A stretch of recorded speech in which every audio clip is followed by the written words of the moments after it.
आज के टाइम पे पानी पे रहने वाली सबसे बड़ी जीव है blue whale. In fact blue whale को अगर हम धरती पे मौजूद बाकी सभी जीवों के साथ कंपेयर करते हैं तो तब भी ये सबसे बड़ी जीव होगी।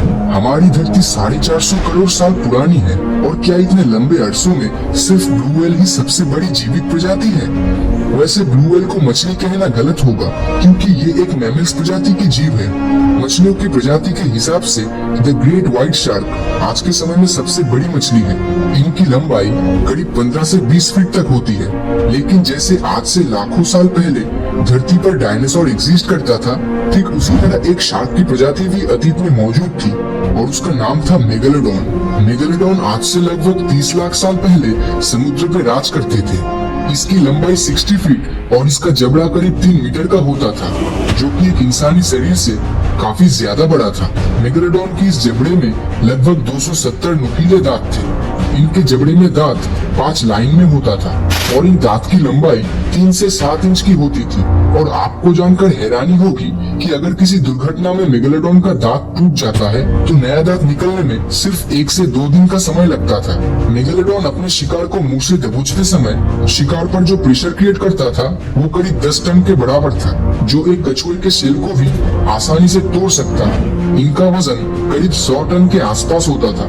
मेगालोडॉन शार्क इतना बड़ा था कि इनको हर रोज भारी मात्रा में खाने की जरूरत पड़ती थी। साइंटिस्टों की माने तो इनको हर दिन लगभग 1 टन जितना खाना चाहिए होता था, जो मेगालोडॉन समुद्र के व्हेल, सी काऊ या फिर सी लायन जैसे जीवों को खाकर अपने हर दिन की जरूरतों को पूरी करता था। मेगालोडॉन के बच्चों का वजन 2 से 3 टन और लंबाई 10 फीट का होता था और इनका जन्म समुद्र के उन इलाके में होता था जहाँ पर पानी की मात्रा काफी ज्यादा थी, क्योंकि जिंदा रहने के लिए इन मछलियों को ज्यादा से ज्यादा पानी की जरूरत होती थी। इसी वजह से मेगालोडॉन शिकार करने समुद्र के किनारे पे नहीं जाते थे, क्योंकि इन जीवों का आकार बहुत ज्यादा बड़ा था और पानी का लेवल कम होना मतलब इनके लिए जानलेवा खतरे के बराबर था। तो इतनी बड़ी और शक्तिशाली प्रजाति होने के बावजूद ये मेगालोडॉन विलुप्त कैसे हो गया? क्योंकि डायनासोर जैसे जीवों के खत्म होने के पीछे भी एक बहुत बड़े एस्टेरॉयड का हाथ था। लेकिन मेगालोडॉन के साथ आखिर ऐसा क्या हुआ था? मेगालोडॉन के विलुप्त होने का कारण आज भी ठीक तरह से पता नहीं चल पाया है।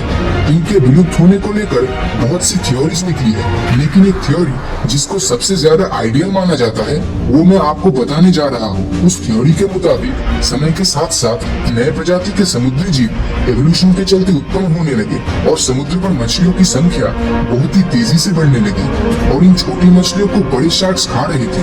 मेगालोडॉन भले ही आकार में बहुत बड़ा था, लेकिन इनकी आबादी उन व्हाइट शार्क से काफी कम थी और ये वही समय था जब व्हाइट शार्क की आबादी बहुत ही तेजी से बढ़ रही थी। आज से 30 लाख साल पहले समुद्र के ज्यादातर हिस्से का टेम्परेचर काफी ठंडा था और इन मेगालोडॉन के जिंदा रहने के लिए वार्म वेदर कंडीशन ही आइडियल था, क्योंकि मेगालोडॉन के लिए ठंडे इलाके में जिंदा रहना काफी ज्यादा मुश्किल था।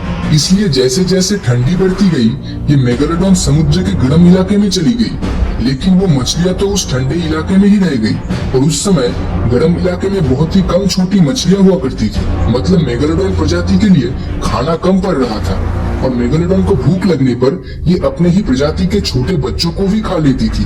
तो इसी तरह से मेगालोडॉन की प्रजाति पूरी तरह से खत्म हो गई। लेकिन सबसे बड़ा सवाल यहाँ पर ये आता है कि क्या मेगालोडॉन आज भी इस धरती पर एग्जिस्ट करता है? क्योंकि पिछले कुछ साल में ऐसी घटनाएं घट चुकी है कि मेगालोडॉन के विलुप्त होने के बाद पर भी एक बहुत बड़ा सवाल खड़ा करता है। 1875 में हुए एक समुद्री यात्रा में मेगालोडॉन के 2 दांत पाए गए थे, जिनकी कार्बन डेटिंग से ये पता चला कि ये दांत शायद 10,000 साल पुराना हो सकता है। लेकिन मेगालोडॉन तो लाखों साल पहले ही विलुप्त हो चुका है, फिर ये दांत कैसे सिर्फ 10,000 साल पुराना हो सकता है? इसके अलावा 2009 में हिस्ट्री चैनल के डॉक्यूमेंट्री में गल्फ ऑफ कैलिफोर्निया में एक शार्क मछली को ढूंढने का मिशन दिखाया गया था। यहाँ के लोगों का कहना था कि यहाँ एक बहुत बड़ी शार्क मछली मौजूद है जो तेजी से इस इलाके की मछलियों को खा रही थी और उन लोगों के मुताबिक ये शार्क 45 फीट लंबी रही होगी। और अगर ये सच हुआ तो ये कोई मामूली व्हाइट शार्क तो 100% नहीं होगी, क्योंकि वो आकार में ज्यादा से ज्यादा 20 फीट तक का ही होता है। लेकिन ताज्जुब की बात तो ये है कि चैनल की टीम इतनी बड़ी मछली को ढूंढ पाने में नाकामयाब रही। मेगालोडॉन के अस्तित्व को लेकर आज भी साइंटिस्टों के बीच में मतभेद है, लेकिन ज्यादा लोग इस बात पे अग्री करते हैं कि मेगालोडॉन लाखों साल पहले ही विलुप्त हो चुका है। और इन कुछ सालों में हमें दुनिया भर में मेगालोडॉन से जुड़ी जितनी भी घटनाएं सुनने को या फिर इंटरनेट पर ये इमेजेस देखने को मिली है, वो सब या तो फेक है, नहीं तो लोगों का वहम है और कुछ नहीं। लेकिन कोई जीव पूरी तरह से विलुप्त हो चुका है या नहीं, ये 100% श्योरली बता पाना लगभग असंभव है, क्योंकि ऐसे बहुत से समुद्री जीव थे जिनको साइंटिस्टों ने विलुप्त प्रजाति के तौर पे घोषित कर दिया था, जो बाद में जाकर गलत साबित हुआ, जैसा सिलिकेंथ नाम की मछली के साथ हुआ था। सिलिकेंथ एक ऐसी मछली थी जो आज से 6.5 करोड़ साल पहले विलुप्त हो चुकी थी, लेकिन यही सिलिकेंथ 1938 में साउथ अफ्रीका के समुद्री किनारे में पाई गई थी, जो डायनासोर्स के समय से अपने वजूद को धरती पर टिकाए हुए है। इसके अलावा मेगामाउथ शार्क एक ऐसी शार्क की प्रजाति है जो करीब 7 मीटर लंबी होती है।